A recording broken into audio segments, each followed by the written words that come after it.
start with Karen Hopkins. She's the president of the Brooklyn Academy of Music, and for those of you who don't know, it's the oldest continuously operated performing arts center in the United States. It was established in 1861. And in July of this year, BAM received the highest award our federal government presents to the arts, National Medal of Arts, which was presented to Karen by President Obama. And Karen is going to discuss BAM's long-standing and current work in cultural diplomacy, focusing on Dance Motion USA, which is a partnership between BAM and the State Department. Thank you so much. I'm very honored to be here today to talk with you. I want to welcome a few special friends that are in the audience. Michael Blanco, the project director of Dance Motion USA for BAM, who's done a great job for us. And my dear friends, Peggy Ayers and Roz Black from the Robert Sterling Clark Foundation, who've been unbelievable supporters of this work. And a new board member, Veronica Westberg, who is a senior executive at Bank of New York. She and her husband Gregory are here, and I welcome them. I'm very honored to be with this distinguished group and to talk to you about the arts and foreign affairs in the 21st century. As we begin, though, I want to look back at the 20th century to kind of set the table for where I think we are today. Before I get into my remarks, though, I have a little video on Dance Motion that I want to show you.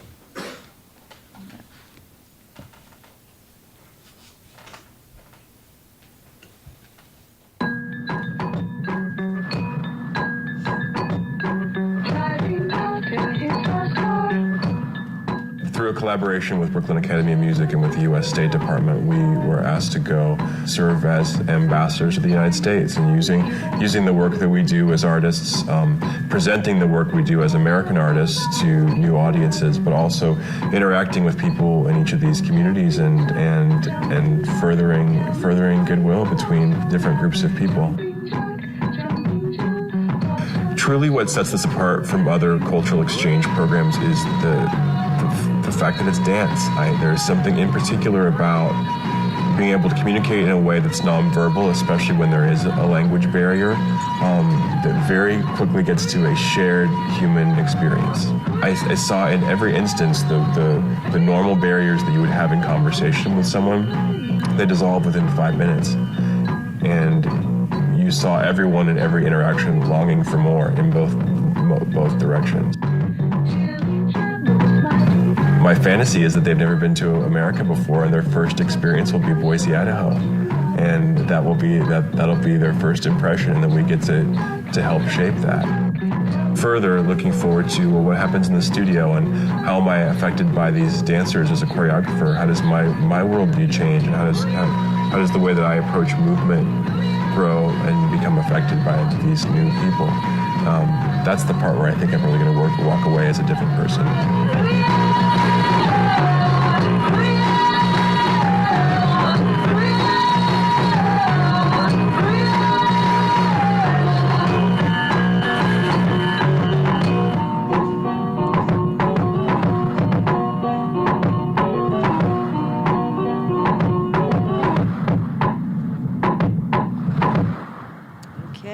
So we start off with a little dance.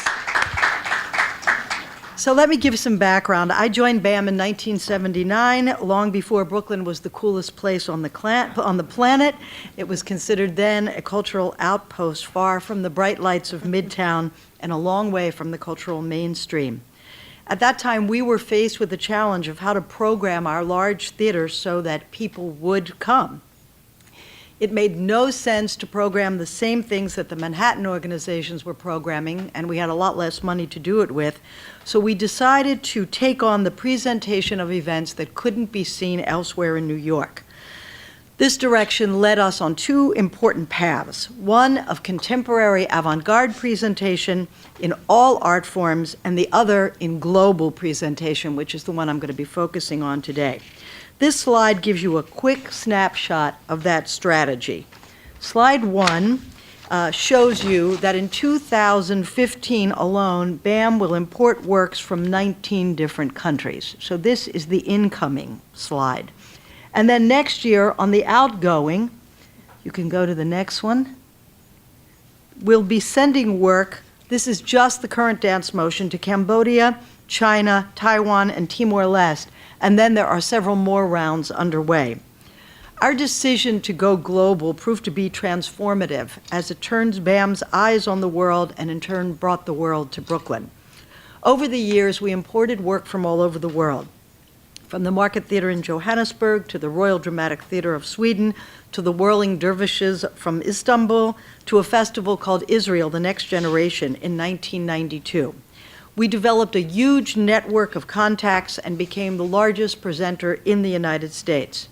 Virtually none of this was funded by the United States government. Private donors of all stripes stepped in, as well as, at that time, foreign governments, such as France and Germany, eager to do what the United States Information Agency, a former U.S. government funding entity that was closed in 1999, had done in its formative years, and that was to build positive public opinion. Now, just to give you a quick snapshot, as Joni said, BAM is America's oldest performing arts center. We opened in 1861 during the American Civil War on Montague Street in Brooklyn Heights. That building burned in 1903 and was replaced with our current facilities in 1908.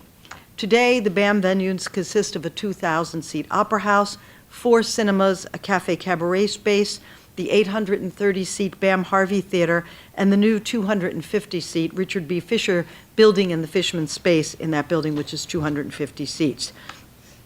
International programming takes place in all of these venues all the time across all creative disciplines. In 1982, we presented a program called Ballet International featuring 6 companies from Europe. In 1986, BAM brought what was then called the Central Ballet Company of China in their American debut. In 1987, we presented Peter Brook's 10-hour epic production, The Mahabharata, which featured an international cast of 28 actors. These shows quickly sold out. Why? Because Americans were eager to learn about artists from other places. But funding was very tough. Some things never change. If a country had wealth, you could bring them over with some of their support in private funding. One time it was from Europe, another time Japan, and now there are some small opportunities with places like Hong Kong. But by and large, foreign government funding has also vanished. Sadly, there is no specific continuity for ongoing, mutually beneficial relationships. In the days of USIA, the public funding went for big tours by large dance companies. Today, while these companies still tour with private funds, government initiatives are now focused on sending smaller companies to various destinations. In 2010, the ECA division of the State Department put its toe back in the water of cultural diplomacy and launched a project called Dance Motion USA, the video you just saw. The goal was to send American dance companies to destinations worldwide, and particularly to places where there was a very limited American presence, to share work by some of America's finest contemporary dance makers, and to serve as a gateway for cultural exchange, to examine and explore the American dance experience with international audiences. BAM won this contract, and the first group of companies was selected, including ODC Dance from San Francisco, Evidence, Ron Brown's company, and Urban Bushwomen from Brooklyn. The first tour, these companies went to 3 cities each in Asia, Africa, and South America. The pilot year was a huge, huge success, and now we are into the 4th cycle. Dance Motion has already sent 14 companies to 18 countries, covering 4 out of 7 continents, and we have just received an award for 3 more rounds. What's unique and different than the USIA tours of the past is that these programs are focused on process and not only include performances, but also on developing and nurturing personal connections to involve educational components, master classes, arts management sessions, distribution of dance library materials, and interactive presentations with local groups in each country. We have also used social media platforms to additionally engage over 10.6 million people in 158 countries. The big picture here is that BAM and Dance Motion leverage the ability of American dance artists to help meet the strategic objectives of the U.S. State Department's diplomatic missions overseas. Let me give you a couple of examples. In 2013, we sent Donald Byrd's Spectrum Dance Theater from Seattle to Bangladesh, Nepal, and Sri Lanka. In the advanced planning trip to Sri Lanka, while discussing the strategic possibilities of this program, we were told that the embassy there was interested in creating dialogues of reconciliation between the Tamil and Sinhalese ethnic groups. So BAM and Dance Motion USA worked with the artists to devise a series of workshops involving Tamil and Sinhalese dance groups, culminating in a joint performance at the embassy. Just a few months ago, we were asked by the State Department to include Armenia in a tour by New York artist David Dorfman to Turkey and Central Asia. The ambassador in Yerevan, Armenia, wanted to create a similar dialogue of reconciliation between Armenia and Turkey on the eve of the 2015 centenary of the Armenian genocide. We worked again to join the Armenian and Turkish dancers in a US-based residency where they could create a new piece based on the topic of reconciliation and what it meant to them. We then broadcast the performance of this dance piece live to an audience in Istanbul and to an audience in Yerevan, who joined the live audience in Brooklyn through the miracle of technology in a post-performance Q&A. Adding to the relevancy of this project, it just so happened that the company was here when the Democratic National Convention Committee visited BAM as we are vying for the convention to be in Brooklyn, the next one. And as luck would have it, the dancers were here, they happened to be in residence at the same time, and were able to perform an excerpt of their work for the DNC representatives in Brooklyn. The impact of Dance Motion USA has been quite spectacular thus far, earning rave notices from State Department officials in the field, as well as from students, audiences, and American dancers. The success, however, does not come without challenges. One is that we are making only one connection in these countries. There are no follow-up visits for the most part or repeat interactions. And while some of the choreographers are picking up their relationships independently, we can't achieve real success until we find a plan and funding to maintain at least 3-year relationships with each site. Also, while the government wants us to raise private funds, it has been very difficult to service private donors, particularly corporations in the field. If a corporation wants to host a reception or have tickets, this is sort of outside the realm of what the State Department is used to. And so the language of public-private partnership is in place, but we are not able to completely and yet deliver the results. And I mean that as no disrespect of the State Department, it's a different language. The whole issue of private funding warrants further discussion. As I've mentioned, we have invited companies from all over the world for several years. But recently, in 2009, I guess that's not so recently, we took it to the next level, and many people on this panel know that at that time we spearheaded a festival with the Asia Society and the NYU Center for Dialogues called Muslim Voices, Arts and Ideas. The goal was simple: to raise the bar for understanding through performances, exhibition, and a conference. By the time we were ready to launch, we had 300 visiting artists and 9 associate partners throughout New York, ranging from public television, the American Museum of Natural History, the New York Public Library, and beyond. It was a great success, this model of a consortium of organizations from the city all working together around one topic. But it was not without struggles. The politics of the partners was difficult, the visas were hard to obtain, the security issues were monumental, and fundraising was practically impossible. It was a huge event, 300 artists, 20 countries. It needed a lot of money. But we learned that foreign governments only wanted to support work from their country and not work from an entire region. We learned that the American government wouldn't touch funding this festival. And we also discovered, because fear of the Muslim world, there were only a few enlightened American foundations, such as Robert Sterling Clark, Robert Rockefeller Brothers, and a few others that would get involved. That was the whole reason why we did it, to break down fear and misconception and bring in a greater understanding through culture. It was an important but very difficult project. Finally, we pulled it off by putting together a layering idea, raising money for the full festival, then raising money for individual productions, then in individual venues, then for site-specific components such as marketing and the humanities. It was very dense, very complicated, but in the end, a patchwork of foundations, corporations, and individuals allowed us to present this dynamic program.